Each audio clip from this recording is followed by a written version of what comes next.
very excited to talk to you. You guys have a very unique sound. It's hard to describe after like listening to a lot of your songs on your YouTube channel. Before we get into that, here at Bionic Buzz, we're all about people's passions. I want to know where your passion for music kind of came from. A certain artist, certain album, certain live performance, or something that was just natural for your child. Whatever Nick wants to start, or Nicholas. Um, for me, my whole thing with music started with my brother. My brother and his friends like wanted to start like a band. I was the younger brother, so I started playing drums when I was 10. Mm-hmm. And then it kind of just stemmed from that. It was I obviously like I loved bands like in the whole like nu metal era. Like I loved like Slipknot and Limp Bizkit and Korn Hell yeah. My kind of moment to where I was like, because my mom had bought me a drum set when I was 10 just to be able to hang out with my brother and his friends, but never really got into it. And I actually went to a Papa Roach show where it was Eminem, Papa Roach, Limp Bizkit, and Exhibit, and I was 10 Was years that Family Values tour? Yeah, dude. Yeah, I remember that. And I remember walking in and like the kick drum just like smashed me into like the chest when I was just like a little dude, and just being like, I gotta like it, just immediately being like so drawn to it. And then I got obsessive over like the drums that I had already had. Yeah, that's kind of where it like all stemmed from. But it all stems from like rap and nu metal, and like that was my original thing. And then of course it went into more like, Warped Tour, pop punk, like anything. Yeah. I love that. Yeah. All right, other Nick. Yeah, I was kind of similar in that like I started really young. I was really interested in music. Like I was like 5 or 6 when I started asking my parents for drums, but I don't remember why. Like I just had this like stuck in my head that I probably like saw something on TV or something, and then like started actually taking lessons and stuff when I was 10, but didn't really like the first time I remember being like, oh, I love music, like I'm super into music, was, or I want to do this, was when I heard Blink for the first time. So it was like definitely an infatuation with Travis Barker, and then like that spiraling off into like all the whole like pop punk Warped Tour scene and all of those bands. I was just like super into pop punk and emo and like all Yeah, that. me too. The 90s was a fun time because I mean, for me, I mean, I saw Nirvana, Smells Like Teen Spirit on MTV when I was like 11. And like that was like late 91, and then instantly it was like, oh, I started growing my hair long, and I got like a newspaper job just so I can like buy CDs and stuff. Yeah, totally. But then like the whole nu metal scene was so much fun, and then the whole pop punk emo Warped Tour scene in 2000, that whole area, that whole genre from that, I guess that 15 years was so much fun. So some of that's coming back, which is kind of exciting. So yeah, go ahead. Some of it's coming back in a pretty like crazy way, but I feel like there's just that like there's that ethos that used to be there that's just like I want to be there so badly, you know what I mean?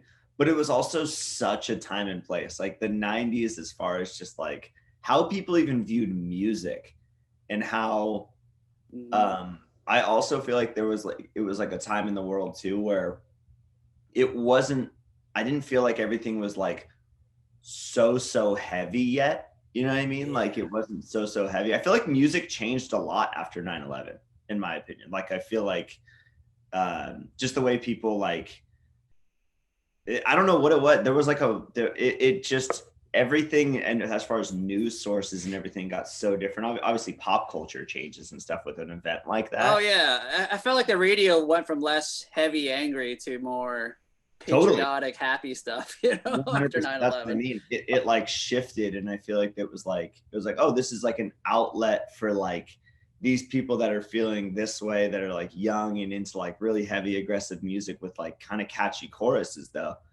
And then with events that start to happen that are like very, very real, I think it kind of puts everything into perspective and makes it like, okay, maybe it's like not so dark all around all the time. Yeah. But I feel like it shifted a lot, man. Like at least like even going back to like being so into nu metal and like Korn and like I was like so into Korn when I was a kid. I still am. I think they're an amazing band. But you go from that, and even like the same people that were listening to that shifted in the fact that like Blink-182 was like the next up. You're like, whoa, what happened like on this whole journey? You know what I mean? I just think people, like, it was just so heavy for a time that I don't think it'll ever really be able to fully go back to that, because there's, you know, the news is everywhere, and there's like heavy stuff going on in day-to-day life that we just see first and foremost. I dig that. It's very interesting. So you guys both had your passion for music. So, you know, I guess you had your own journeys beforehand, other projects. How'd you guys hook up and start your band now? Honestly, so we're both drummers, like hired gun drummers. Cool. I had played drums for an artist named K-Flay for a while. And then Nick's played for a bunch of people too, but he was in a band called Air Dubai. And we had both done like a co-headlining, like small, like club tour, met on that, became friends on that. And then kind of like saw each other on the road here and there. Like we saw each other on Warped Tour when we both played it. Oh, cool. Yeah. What year was that? 2014. Nice. Yeah. I miss Warped Tour. Yeah, I know. Yeah, everybody does it. It was such a. It's got to come back. Yeah, it's got to come back, especially now. It's perfect timing, right? Well, the one thing I loved about it, I mean, like I loved Ozfest back in the day, but Warped Tour like had every genre that I loved. There was always some heavy bands, there was always some rap bands, there was, and obviously the pop punk and old school punk was more the headliner, but then the whole emo stuff too. It was just fun, you know? Yeah, exactly. But yeah, we basically met through touring, and then reconnected during the pandemic for like a coffee, because we had both moved to LA. And started like just kind of recording for fun. Like I had never done vocals before on a project ever until this. Yeah. Oh wow. And then both of us were kind of like making music for fun and going back and forth on stuff. And you know, Nick had already had things produced, and it just kind of turned into this thing that, like, you know, we only cared about. And then it was like, oh, another person cares about it. And then, you know, this friend wants to produce with it, and kind of ended up being this thing where we're like, oh, maybe it's something to pay attention to and actually like figure out. and I'm dyslexic, so how do you actually pronounce the whatever slow? Your band Tempoh Slow. Oh, Tempoh Slow. Okay. Oh, so it goes like drums kind of thing. Yeah. So it's Tempoh. I've actually always spelt my name Nich. So Tempoh, that's why I always had it in there with the H. But it's like it was just kind of like a play. I used to like make beats and kind of do more like soundtracky weird music, and just put it up on SoundCloud. And it was like literally it was like a slow tempo, and I was like, oh, like I'm just gonna put a bunch of stuff up here that's this. And then the name was one of those things where I was like, oh, this is actually like kind of cool. So, and I loved it too, because we were making heavy stuff, and I was like, I kind of like the juxtaposition that it's like not that, you know. Well, cool. I mean, it was hard for you to like drum and sing at the same time? I mean, I used to play drums in like high school and college, and like, you know, even if I just sang along whoever band I was in, I always like throw off my timing, you know? Oh yeah. I mean, on this project a lot, like we're prepping the live show right now. There's going to be like both where I'll be like playing pretty separately, because I play pretty aggressively. So, there's going to be moments where like I definitely like go in and like play with Nick, and then other moments where I'll just be like kind of standing and doing vocals, kind of hopping around. Gotcha. Not as much like on the mic, like constantly. And I assume the other Nick, you're going to be playing so many different things: the guitar, the drum pad, the keyboards. You know? Actually, yeah, super accurate. Yeah, that's playing some drums, playing some keys, some like electronic stuff. Mm-hmm. So maybe guitar. Are you gonna have other musicians with you guys, or just gonna be you guys? Just gonna be us for now. Wow, that's awesome. Yeah. Well, cool. Let's get into some of your songs. You got the one "Villains in Love." You know, it's kind of like a slow kind of tempo kind of thing, I should say. You know? Yeah. On brand. Yeah. It's not getting like meeting or like recording any fun stories like that. I always like hearing behind the scenes stuff.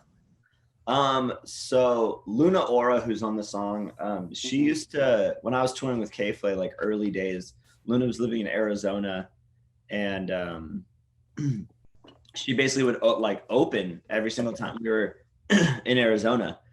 And we just became friends through that and kind of had like similar interests as far as like what music we liked and kind of the energy behind music. Like Luna's a big like fan of just heavy shit too. So kind of got together for that, but both of us are like also huge fans of like super R&B stuff, like me, Nick, and Luna. So this track was a little bit more like in that like vein, I'd say. Probably, yeah, right. It's kind of a weird mix of like the beats, like you could easily hear like a rapper or like an R&B singer on it, but then like there's like screaming on the chorus, so there's like this emo element to it. Yeah, that's why I said it's hard to describe your music, you know, because there's so many different elements to it. I love it though. Yeah, it was actually with that song where I was like, because I love like a lot of like heavier like beat stuff. Like both of us like love K Tronada and like a lot of like Flying Low things in that like scene. But with the chorus, I remember like in writing that chorus, I was like, I wonder, I've never heard a band, like I've heard bands do, or a lot of artists do like the R&B pop punk thing. Like a lot of people have done that. From like Nothing Nowhere to like, I'm like, who else is like, there's so many, like Gucci High Waters, there's so many like acts that do it. And it's amazing. It's awesome. But I was like, man, I wonder, I've always been so curious, especially with what's going on now with like, what's next kind of deal. Yeah. Because if it all stems from pop punk, like back in, same with the Blink-182 era, and then it turns into bands like, you know, Finch and then Census Fail and then then it just like, you know, Thursday, obviously they're before all those things, but bands like that are like, how does this evolve? Because it evolved massively, you know, now that there's like August Burns Red stems from like Blink-182, like almost like on that same tour that we were talking about. It's like there's still similar ethos, you know, and the fans accept it all. So I was like, man, I'm a huge Taking Back Sunday fan, like love Taking Back Sunday. And I love they do. I've always loved how John, the other singer of Taking Back Sunday, does those like running out of breath screams where you're like, it's not just straight screams. It's almost like that, like, you know what I mean? Like, it's like, absolutely. Yeah. Emotion behind it. And I was like, fuck, I like really would love to have that come across in like the R&B kind of world. And that's kind of why the chorus is a little bit more like that, like aggression on the chorus, and then the beats are very like, or the verses are very like almost like Bon Iver inspired like auto-tune like stuff. So yeah, very cool. And then you got Leave Me Alone, with more, I guess, your rap influence, I would say, you know. Yeah, Leave Me Alone was weird. That was like actually the last song that we recorded for the EP, and it was kind of just one of those songs where like, let's get another song to finish the EP, which is funny because then it turned out to be like, we were talking about like the first single, and everybody I show, like we'll send it to friends and stuff like that, like a private SoundCloud link of like, what do you think? And everybody's like, Leave Me Alone, dude. That's like the cool one. And then we're like, what? That's crazy. But it's still one of my favorites for sure. Very cool. So the EP drops March 25th. Is there anything else you would like to talk about? Any other tracks? Anything that's like crazy on there? I mean, you'll just like, there's definitely like surprises with every song. I feel like we don't really like to just do like the straightforward thing. Obviously we have like a vibe, but the vibe is that there's like we're fans of music, is like, that's kind of where it all stems from. It's like we like heavy stuff, we like, you know, smoother stuff.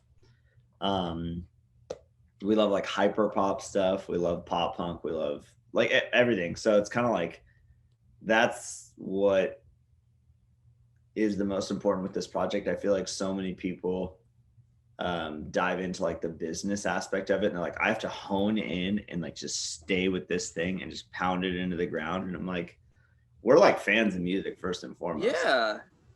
So, well, you know, some try to figure out what the trend is right now and copy that to try to be successful. I think like you nailed it. It's more just like taking your passions and seeing, you know, putting into it, and, you know, who knows, it could be the next trend organically, you know. And it's like, and if it is like great, that means that people are like open to things in like a new way. And if not, like, we enjoy doing it, you know. Obviously like it's already been a success because people are like picking up on it. But yeah, we feel really good about it. So yeah, I mean, that's the best part to me about this, is that like worst case scenario is we just made some stuff we like, you know. Oh, absolutely. That's probably like a lesson that both of us have learned from just like being in the industry for so long on the hired gun end of things, and just like, you know, being around artists and stuff a lot, where it's just like 9 times out of 10 you see it not work out.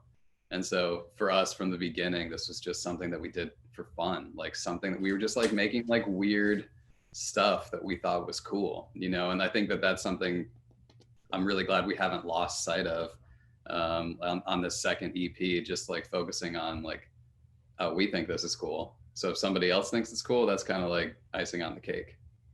I love it. Well, always back to your passion for music. So what's coming up, I guess, next year? Or anything you're allowed to talk about? New music video? I guess you're working on some shows too. Yeah, we have a show, our first show in January. We're actually, so we have the EP coming out. We have a bunch of new music coming out following that. There's actually, there's a side like 2 to the EP. So we've just been like recording a ton of music, and we have videos coming out, a bunch of like merch drops. That's kind of like the vibe of the project too, is like, I kind of come from like, I'm a barber too, and I do like wardrobe as well. So a lot of it's like, let's do cool merch and collaborations with friends. Like we have a candle collaboration coming out with a company called Florist Lane on Friday. We have a shirt drop coming out, but it's all like limited quantity and like more piece by piece stuff. Yeah, it's like this whole project is like stemmed with music for sure, but it's like an art project. I love what acts like, you know, Odd Future have done, and like the ASAP Mob, and like that world I think is so cool. Like the rap world, as far as like really understanding branding, like there's no mystery to me as far as like why rap music is like the top of pop music right now. It's like they understand fan engagement so well. Like anybody in that genre that's killing it. So I'm like, why has no one taken this into like an alternative world, you know? Obviously bands like The Neighborhood in 1975 and stuff, they really hone in on that, which is super cool. But but I just kind of want to continue doing that. I think it's something that should keep happening in the scene for sure.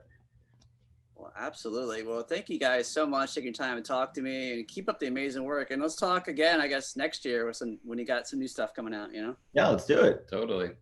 Awesome, guys. All right, man. Thank you so much. Thank you. Yeah, thanks, man. Have a good one. See ya.